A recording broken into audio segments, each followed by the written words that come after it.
Hey guys, welcome back to my channel. Today is Monday and I'm here with Lecture Monday with the next part of technical terms to be learned in genetics. Starting with the first one, that is deficiency. Deficiency क्या होता है? किसी चीज़ की कमी. So the loss of a segment, genetics के terms में क्या loss हो रहा है? यहाँ पे तो segment ही loss होगा ना. So loss of a segment from a chromosome. Deficiency heterozygotes को हम ना हेमीजाइगस भी बोलते हैं for the gene located in the deleted segment, क्योंकि एक तो हमारा चला गया है ना. Then it is many deficiencies produce genetic effect similar to gene mutation. जैसे कि डिलीशन में हमारा जीन म्यूटेशन होता है ना, सिमिलर म्यूटेशन हमारा डेफिशिएंसी में भी देखा जा सकता है.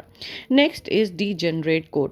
अब डीजेनरेशन इज़ अ कैरेक्टरिस्टिक जिसके बारे में हम बात कर रहे हैं कोडॉन्स को. क्यों? क्योंकि एक अमीनो एसिड एक से ज़्यादा कोडॉन से कोड होता है. मींस दो तरह के कोडॉन्स एक ही अमीनो एसिड को कोड कर सकते हैं. Now next one is degree of freedom. Degree of freedom word से चलते हैं, ठीक है. फ्रीडम, जहाँ तक जिसके पास फ्रीडम हो. मान लो मेरे पास 5 डेटा है और 5 जगह मुझे फिल करना है, तो पहले 4 के पास फुल फ्रीडम रहेगा कि वो अपने चॉइस के हिसाब से जाए. पहले के पास तो 5 का ऑप्शन है, 5 स्पॉट्स में से कहीं भी जा सकता है. दूसरे के पास 4 स्पॉट है, तीसरे के पास 3 स्पॉट है, चौथे के पास 2 स्पॉट है, चौथे के पास भी 2 स्पॉट है कि हाँ इधर लेफ्ट जाओ या राइट जाओ. बट लास्ट वाले के पास कोई स्पॉट नहीं बचता है, तो उसके पास डिग्री ऑफ फ्रीडम नहीं है. तो बेसिकली कितने के 5 में से कितने के पास डिग्री ऑफ फ्रीडम रहा? 4. ओके, मीन्स जो टोटल नंबर था उसमें से -1. Now, in chi-square test, the number of classes to which an arbitrary number of observation can be assigned to yield the given total. Ordinarily, it is 1 less than the number of classes in the data. Next one is denaturation. मतलब कि क्या हो रहा है कि negative configuration में, ठीक है, वो एक डी नीचे कर जा रहा है, चला जा रहा है.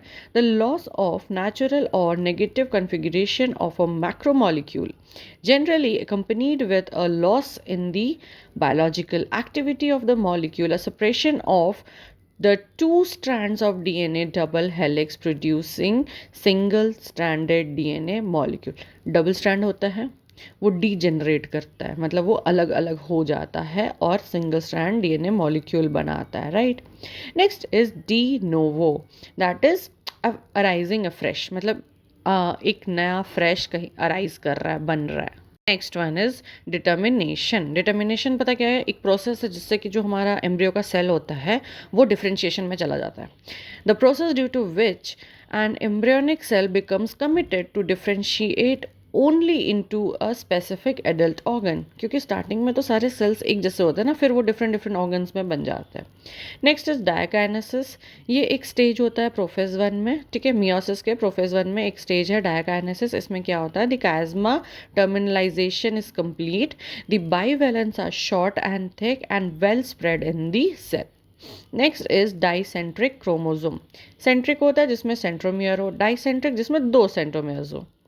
Last one for the day is differentiation. नाम से पता चल रहा है cell into the defined organ, tissues, then organ, ऐसे. So the modification of identical cells derived from a zygote into the different cell types usually associated with organ formation and characterized by differences in the kinds of the genes being transcribed. So that's it for the day. If you like the video, please hit the like button, share it, and don't forget to subscribe my channel. I'll again come up till that. Take care. Bye bye.